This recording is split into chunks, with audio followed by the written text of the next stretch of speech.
Council Member Nguyen. Thank you, Mayor.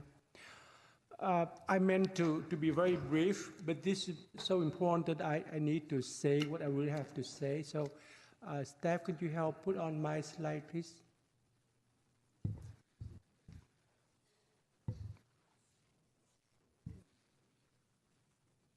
Yeah, but while staff looks for that, please look at the slide.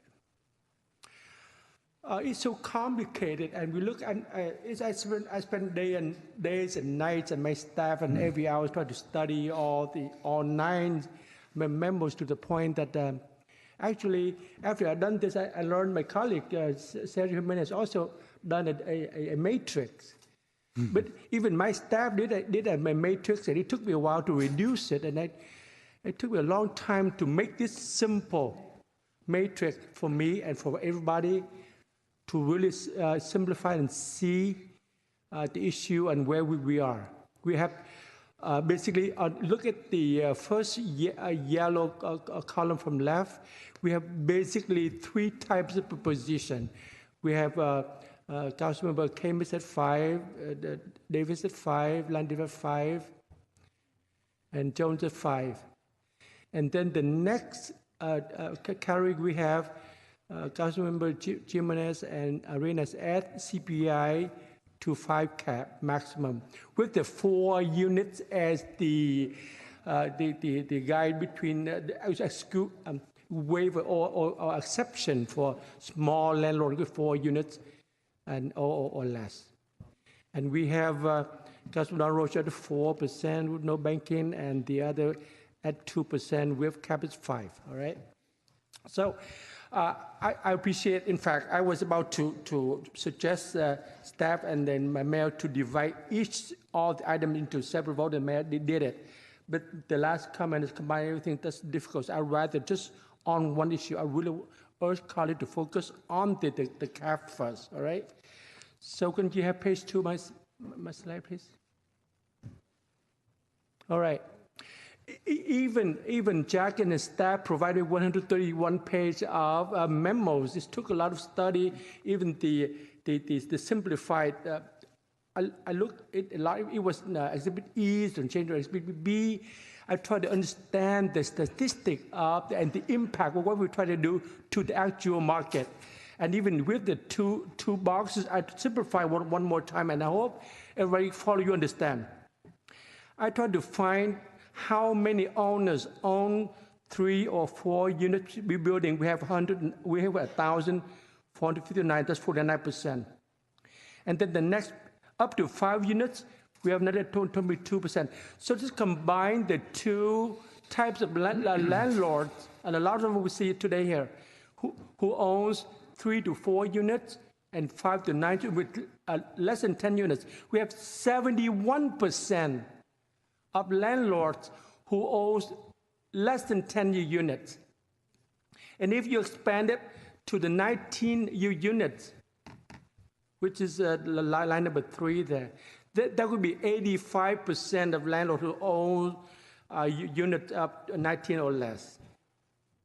And if you include the medium size up to 49 units, you have 94%. Only 6% are big player anyway. So that really, I hope, squared away the issue of whether they're filthy rich landlord or mom and pop landlord. All right, so next page, please. All right, and there's a lot of conflicting information buried deep in the staff report and everywhere else, and I must let me disclose, for the past month, for the past 2 weeks or so, I had like 16 meetings with all kind of people from both sides, for everywhere. And I really open. In fact, I made my direct email and my cell phone available to people. Last weekend alone, I met with dozens of people from every sort of neighborhood who tried to help me explain. And the more data I have, the more confused it is. So I tried to digest. We have somebody I found because I actually looked at the labor statistic data, and that's what I come down to. And then please follow me. Line number 1, these are the units of 44,355. That's all right. And the number two, the average ARO unit rent is $1,818, not the $2,800. The $2,800 is for the non-ARO unit. And that's, we're talking about apple and oranges here. If we're talking about the ARO, let's use the right data. That's why I stay with the data of 1,818. The current CPI, I took the time to calculate and tabulate them 10 years of local CPI, and every 2 months the CPI statistics come out every other 2 months. We have 6 numbers every year, right? Up to this year, we only had up to October, right? So 5.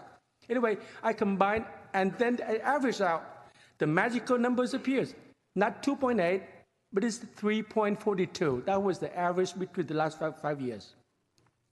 But the actual ARO rent increase from the chart the mayor mentioned from the staff, some years it went high, 5 or 6%. But even 2 years ago, it dropped down to 0.21. Therefore, the actual ARO unit increase is 4.24%. The difference is 1% of the CPI versus the actual ARO rent increase. All right, at line number 5, if the ARO rent increase at CPI 4.24%, that would be from the basic rent of $1,898 to $1,898. That if it goes by the actual 4.4% of ARO. On the other hand, if we choose to stay with CPIs as the advocates propose at 3.42%, the increase would be from 1818 to 1877. So the difference between the two ratio for me, I think $21 a month on the CPI versus the actual ARO rate for with the past history. At the year multiplied by 12, the actual cost of more, the difference would be $252 per unit for the increase if we choose between CPI and the actual AO and an increase. But I ran across the quote from the about this time, actually this time last year. On November 21st, 2016, Supervisor Dave Cortez and City Chavez held a press conference together with the Measure A campaign to thank the voters of Central County for voting to pass Measure A, almost $1 billion affordable housing bond measure. The quote was, "This campaign has been through partnership for labor, business, housing advocate, and elected officials, so on and so forth." The bottom line is, the passage of Measure A shows the power and commitment of this county, and we can together to solve the most pressing issue we face as a community, the lack of the affordable housing. I have a question for staff, for Jackie, in fact. What is the name of your department? The Housing Department. Well, thank you for that, because for us 3 years I've almost been here. I haven't seen we spend any of this much time on housing. We spend all our time on rent control. I thought your department should be named Rent Control Department. I mean, we are talking at the wrong issue. We see the problem, but we approach it. We try to solve it differently. I'll tell you why. Before I go on, I have a story to tell. Look at how many chairs we have. We have 13 people on here, and why did we not provide 12 chairs? We provide 13 chairs for 13 people. If only 12 chairs, 1 chair missing, we would bring another chair to make sure that 13 people have 13 chairs. Meanwhile, we have a housing crisis. We did not provide housing for them. And then we only force the people who need the house and the lack of it and fight them to death. And we are helping them demonizing each other. I mean, I look at the housing, demonizing the housing advocate, and even name calling the councilman. But I've seen also the advocate call the landlord, demonize them as a greed and profiteers. No, we are America. Look, I will conclude my presentation and my decision on a story. The story is that there's a man who was looking for something at the light post at night. And he looked for a long time, couldn't find it. So the mayor stopped by and asked the young man, hey, look what you looking for? He said, looking for my keys. And the mayor said, you looking for so long, did you find it? He said, no, I didn't find it. But the mayor said, so why are you looking here? When did you happen to remember your keys? It's in there, in my room, but I couldn't find it. So why are you looking here? He said, I'm looking here because it's so dark in there. I'm looking here because there's a light. It is because we try to hit on the landlord because we do and we can.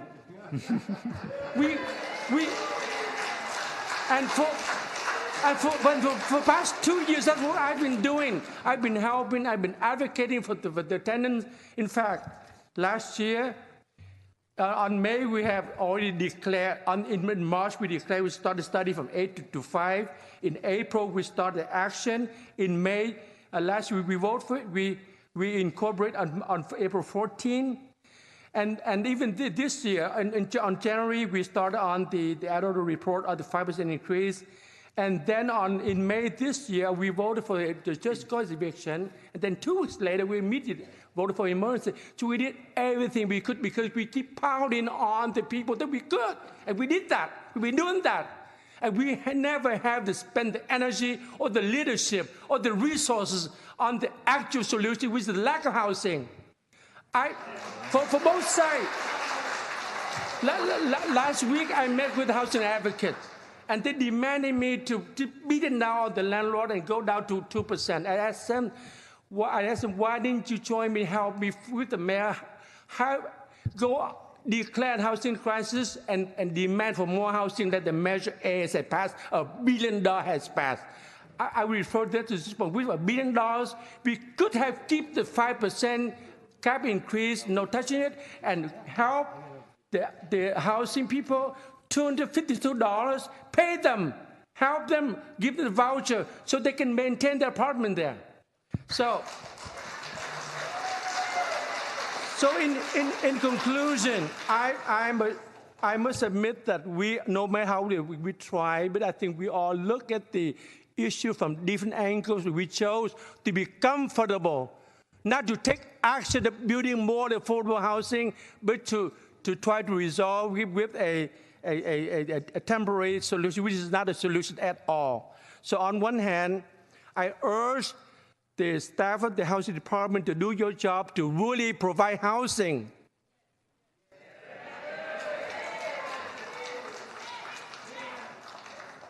So I urge the renters, I myself a renter, I demand more housing. I would focus all the efforts on building more in some. In fact, not too long ago, at this dais, I objected, but then I also voted because I listened to the mayor and everybody we try to do business. Within the past 2.5 years, I was converted from the house advocate to within the city. I adopted the Envision 2040 program. I turned down 6 housing projects because we want more jobs. In fact, we had the city voted for the housing impact fee, but every time there's a construction downtown, we waive all those fees. Had we collected them, we would have millions to provide housing for needies. So in conclusion, I will stay at 5% for the wrong reason. I tell for the wrong reason, nobody listened to me. But for me, I think it's the right reason. I want to force a discussion of housing. I want to force on it. I want everybody stand up, demand housing right now. Therefore, I keep it 5%, so that the housing will focus on the right subject of provide more housing. With that, my apology and thank you.